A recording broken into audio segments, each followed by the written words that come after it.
sainte et sublime! Bonhomme! Porbus courut lui chercher palette et pinceau.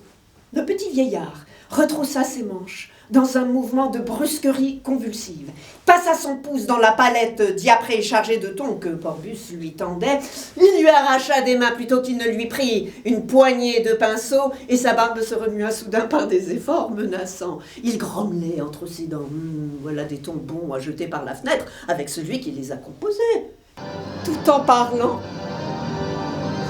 le vieillard touchait toutes les parties du tableau.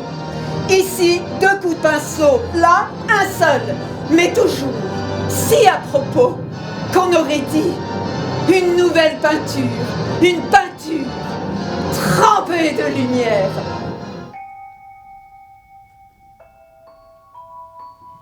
Quand son attention fut attirée par un autre tableau, un magnifique portrait de femme.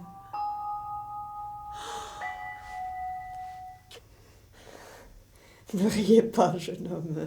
Un jour, vous comprendrez, il n'y a pas de ligne. Dans la nature, tout est plein. C'est en modelant qu'on dessine. Il y a donc un mystère, oui. Ce tableau, jeune homme, sur lequel Fraunhofer travaille depuis 10 ans et que personne n'a jamais vu. Un chef-d'œuvre inconnu, oui. Un chef-d'œuvre inconnu.